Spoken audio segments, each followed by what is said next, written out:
Alright guys, it's Saturday morning, the wife's at work, just thought we'd do some normal common or garden chess training. So I'm still kind of working out the best way to practice my chess. Like I said in my previous video, that my idea is to use blitz as my gym and rapid is fight night. Okay, so here we have already, we can go into a Benoni and hopefully Benko Gambit. So right now I am within my theory. My opponent here, however, has resigned. Not resigned, disconnected. Now he's back again. Okay, so the idea here is, what I'm doing is I'm seeing how far I can get within my knowledge. Okay, knight out there, so he hasn't pushed the pawn. So I think somebody said the other day, if they decline the gambit, you have to push e6. Alright, so now I can... Do I want to fianchetto that bishop now? Do I want to? You see, so here already I'm out of book. So I'm going to capture the pawn, capturing towards the centre. If it draws the queen out, that's great. That means I get to bring my knight out with tempo. Yeah, he's got two attackers on the knight, but he's not going to capture the queen first. He has to move the queen. The queen can't stay on that diagonal, so that's okay. Oh yeah, didn't think of that one. All right, but fair enough. Okay, I'm going to take. And if he captures, capture again towards the centre, right? So now he's missing a d pawn. I'm missing a g pawn. Big difference. All right, so it looks like he's going to fianchetto and castle that way. So my plan is likely to be this. So now I'm well out of the kind of the theory portion of the day's events. He's only got a light squared bishop. I'm going to move my pawns up on the light squares. Yeah, I'm not sure what the point is of that move. Right, let's see if I can get my bishop onto that diagonal. That was just weird. Okay, but now I can castle my king. That was... What on earth was he doing with that sequence of moves? I'm coming here with a threat, but he's going to castle out of it and get the king out of harm's way. Okay. So now the general idea is going to be throwing the pawns up and just trying to dismantle this defensive structure here and just keep him reeling now. So now I'm trying to get a flavour for the way the middle game goes, really. But bottom line, at the end of this game, I'm going to go back, figure out what I should have done using the review feature. And the great thing is, it doesn't matter if I win or lose, so I can play freely now. I'm at 1191 on blitz. You know, my opponent's mid 1200s, so I mean, the mid 1200 used to scare me. Looks like he's disconnected. Okay, so I actually won that one. So now I hit the game review. Okay, let's flick over to, where's my notes? My notes and Benko Gambit. Okay, back to this. All right, so I made one mistake. That is book, knight c3. Now, Benko Gambit, okay, d4, knight f6, c4, c5. Okay, knight c3, the move is b4. Right, but I did not know that. That is a book move, but it's better for white.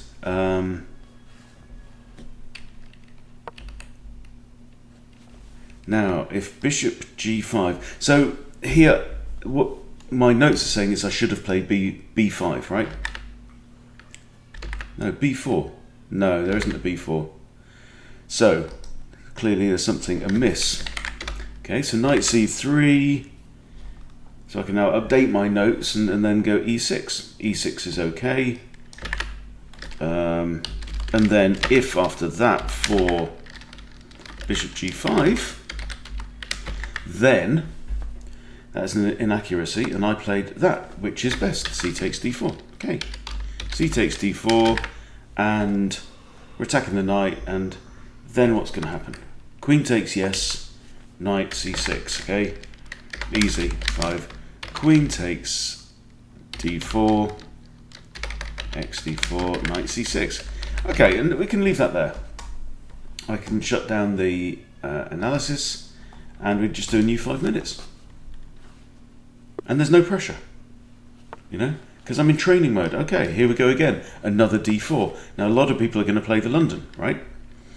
And I think d5. Okay, there's a lot of London players about. Alrighty, so we're completely out of Benko Gambit territory. He's not going to play this. I definitely want to play c5 at some point soon. But before I do that, I'm going to develop my bishop. And I know I've made notes on this, and this comes from my Benko, which is basically my d4. Yeah, my playing against d4 as black. Oh, alright, so I'm going to... There's no point lifting that pawn too, so you can go to e6. Oh, this old chestnut. So do I drop back and maybe... Yeah, or do I go here? That might prompt him to push some pawns up, but I think a lot of London players want to castle that way anyway, so... Because this... Okay, this is fine. He might try and kick again, in which case I come back here all the same, and if he trades, I capture towards the centre. I can even pre-move that. Alright, he's decided not to do that, and he's thrown in his knight to e5, which is often a goal in the London, but I don't know. I'm not convinced.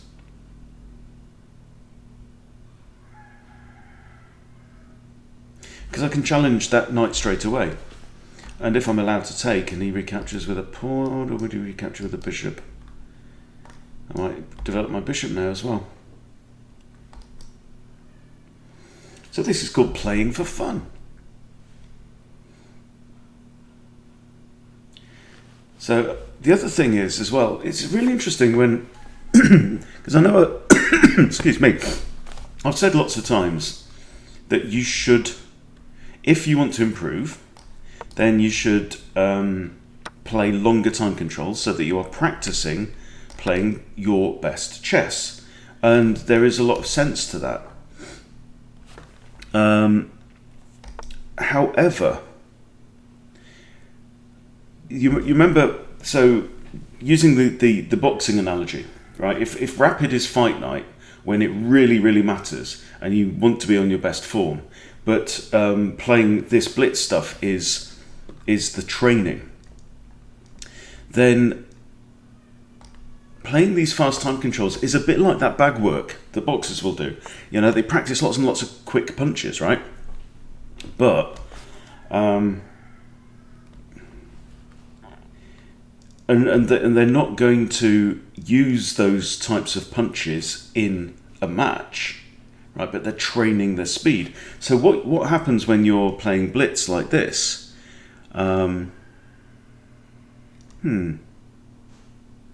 Maybe castle that way. So what I'm doing is I'm training my ability to read the board, assess the board, come up with candidate moves, spot tactics, all of that stuff, and I'm training my ability to do it quicker, right? Do it in less time. And if I'm training, if I can manage to spot tactics in less time, then what that means is that when I have more time, I can hope, if I can get more thinking cycles in any given bit of time, right, then I ought to be able to get more thinking cycles in when it's my turn or whatever in a longer game. Okay. However, there's also a flip side, is that you don't really want to be training yourself to to rush your moves. And that can be the downside of the blitz situation. Okay, let's...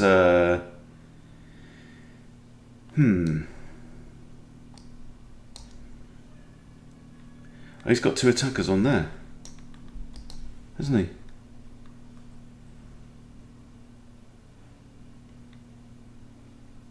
Don't think he noticed that. I've got 2 attackers on this knight, so I can take, if bishop takes, pawn takes, and he's going to end up with double pawns and a gap, and he hasn't castled. Right? Yeah, so the downside is that if you practice making rushed moves, well, there. Should we harass the queen? This knight's not very good now, is it, this one? Yeah, practice rushing your moves could lead to rushing your moves later on, but, you know, that's down to your discipline, isn't it? Okay, now let's go for the trades in the middle. Look at all his dark square pawns next to these bishops. Life very difficult for these bishops. But my king is a lot more solid. Now he's going to capture with one of these pawns, okay. But now my bishop has actually become somewhat more powerful. Look, that's an undefended pawn now. And look at Kingy, stuck in all that space in the middle of the park.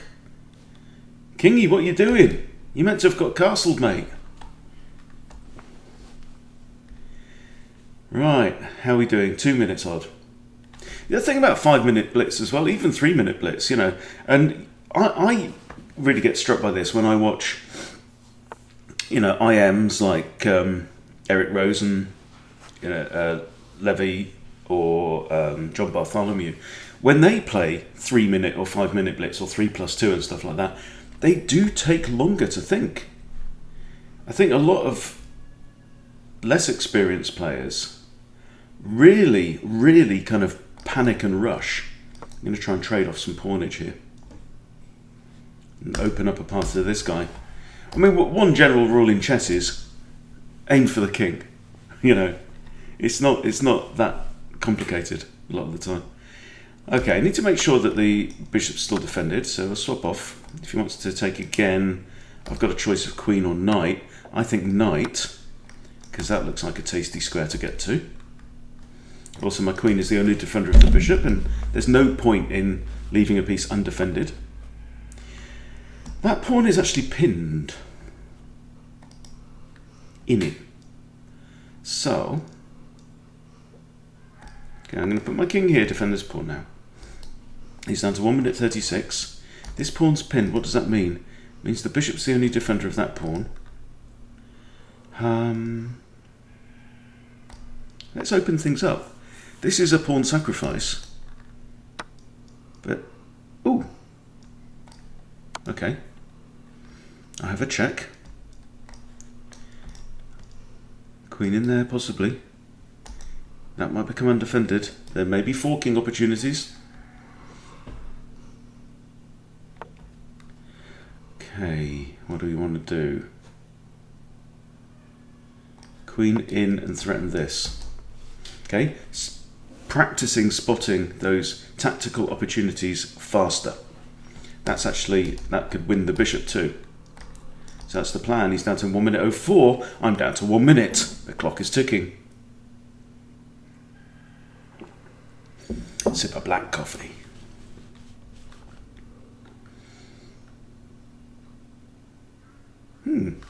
Look, it says London system. I very rarely get London system coming up on there. I don't see it very often these days because I don't play it. A lot of people, it says accelerated London system, which is when you bring out the bishop on the second move. And this one he brought out is it knight f3 on the second move? Oh, he's having a right good think now. Come on, Jack, man. Where are you from? Denmark. Looks like he's given up. He hasn't given up. He lives to fight another day. Okay, let's grab the pawn. Threaten the bishop. The bishop's only got one square it can go to, in which case I can snatch it with a knight, but he's down to 10 seconds now. So he's going to expire. Now, I think I can go here. The king's got to move 1, 2, 3 squares wherever he goes. Checkmate! Hurrah! And huzzah! Okay, and this is good. But that's not the point. The point isn't the winning or the losing. It's the learning. Okay, so let me go back to notes. And we are... So that isn't really Benko Gambit. What this is 1d4, you know, as black. That's what it is. Okay, so Benko Gambit ideas, that is. Alright, so now, d4, knight f6. So I always play knight f6. And I'm still trying to figure out my colour coding on this. And a couple of people have said to me, hey, you know, you really should use Chessable for this kind of thing, but this is kind of working for me. d4, knight f6, book, bishop b4. So this, I think, is accelerated London system, right? d5. Okay, so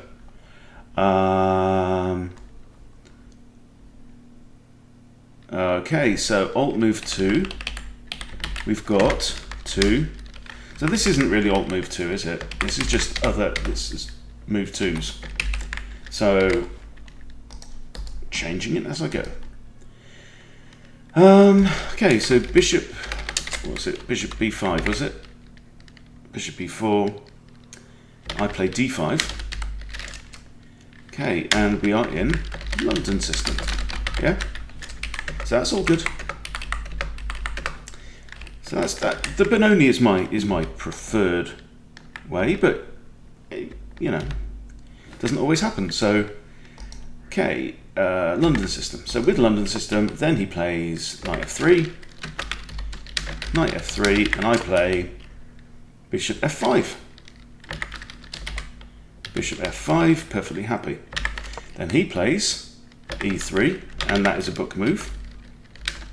e3, and I play e6, which is also the best move. So it's all looking a bit symmetrical, isn't it? Then bishop d3, and I play bishop g4, and it's excellent, but it's not the best. What was the best? Bishop takes bishop. Bishop takes d3. Bishop takes d3 is the best.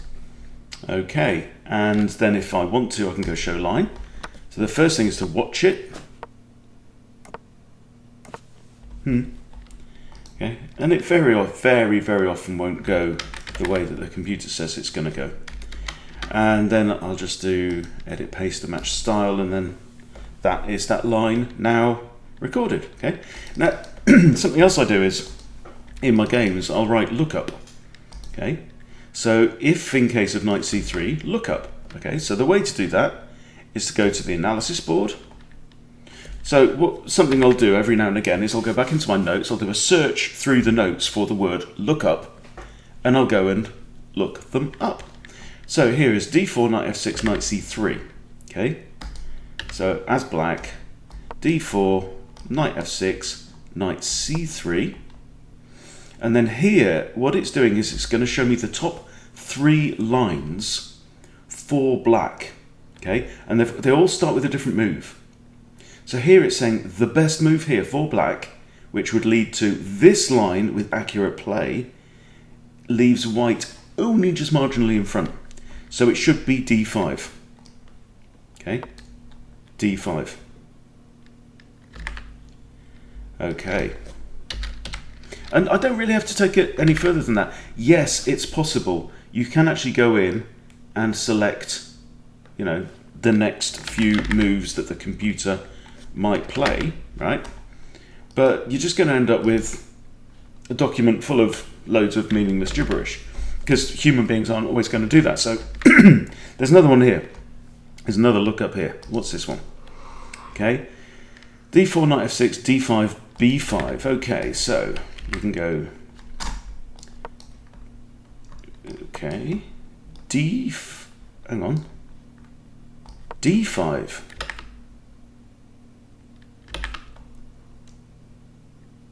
Really? Oh, no. d4, knight f6, c4, c5. Excuse me. Knight f6, c4, c5. I missed out move 2. That's okay. d5, b5. Okay, so we are now Benko Gambit. This is Benko Gambit. Yeah, that was Benoni defense. Okay, this is okay. I'll put these in like that. So Benko Gambit, and then no, it's not Benko Gambit at all. Knight f3, c takes d4. Okay, knight c3.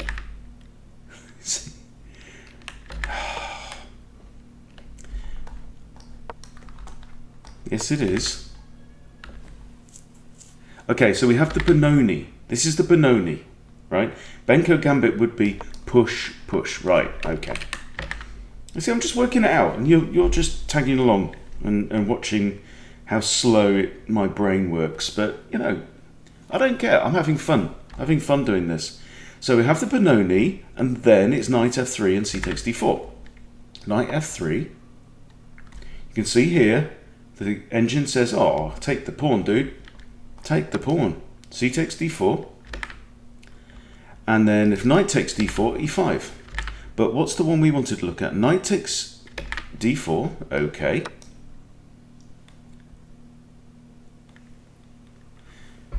Now it's saying e5 is best. So we kick the knight.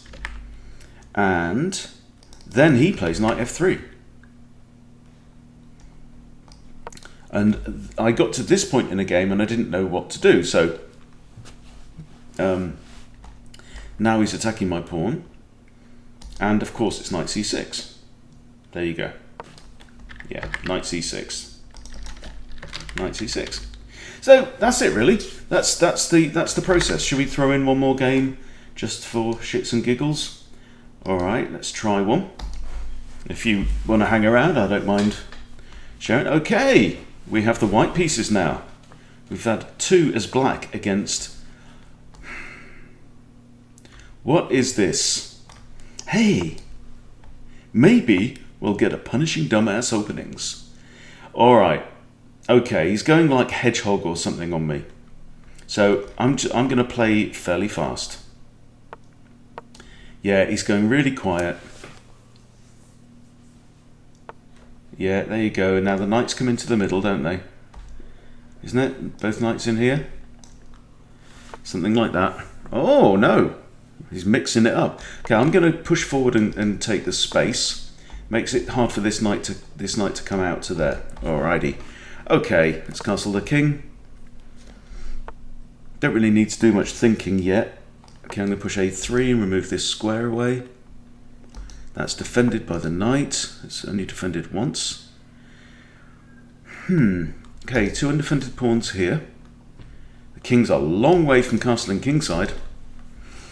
So what's he going to do? What's the plan, man? Okay, develop this bishop and just add another defender to that pawn.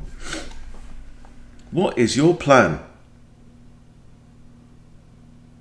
I'm not worried about this pawn, and I don't really want to lose this guy by capturing en passant, so I'm not going to. I'm going to throw pawns at him again.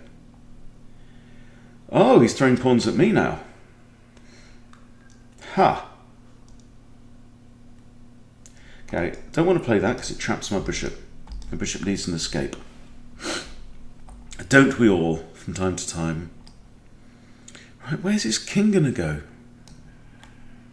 I need to move this knight. I want to be able to use my c-pawn, so how about this? Now, I really don't know how to play against this one. So what note is this going to go on to? So this is going to be my e4 notes, which is currently called Vienna, really. Okay, I'm going to push this now, hoping we'll trade off. And it's giving us a semi-open file there. Might get my queen there, might get my rooks involved. Back comes the knight. No worries. So I want to throw, oh, it's undefended pawn. Throw the kitchen sink at this bugger now. Ha, now, that's interesting. This. No, but then my rook's trapped. If I allow him to capture on here, the rook is trapped. Okay, so do we have any counter threats that are greater than or equal to? Can't let him take my rook. I'm going to have to open up the king. Pawn takes, knight here. We are not too scared, are we? Ha! You bugger. Right then. Right then. 2 attackers on the knight. Knight's going to have to move. Might go here, in which case he loses his pawn. Yeah, but no, but yeah, but you do lose your knight that way. Now I have just pinned my own queen. So what I need to do is defend the bishop, and then I can move the queen. Now if he does this, I can't get away. Yeah, I can get away there. Oh dear, that's not very good, is it? Okay, let's take with that one. It's a spicy game, this one, eh? Queen can't now move. Bit worried about that move, but rook takes.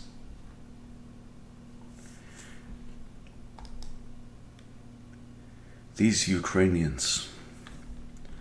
Oh, that pawn's undefended and comes a check. Yippee!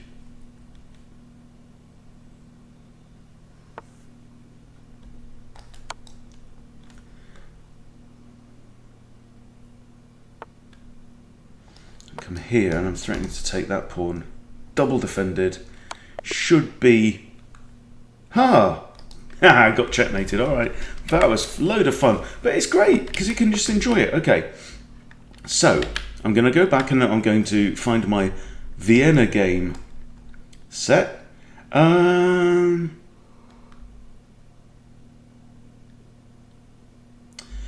Okay, I'm going to create a new one. So, white e4, not e5. It's a title, okay? So, let's make the font bigger because we're old. Okay, so what about one? Okay, so we're going to do 1e4 always. Now 1a6, St. George's defense. What is the... How do you respond to this? d4. Okay, so in fact we're going to do game review. We're not going to replay the game.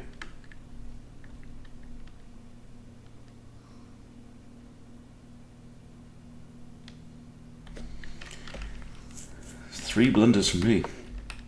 Okay, so d4 and h6 is not great. So we go to d4. If to h6, then knight f3. Okay, and that's all we need to know. That's all we need to know for that, because then it's just playing chess. Okay, that's it. We'll leave it there. You can go off and do your own training with some blitz. You might like 3 minute, you might like 5 minute. Doesn't matter. Doesn't really matter. But the point is that with every game that I do, I'm learning something.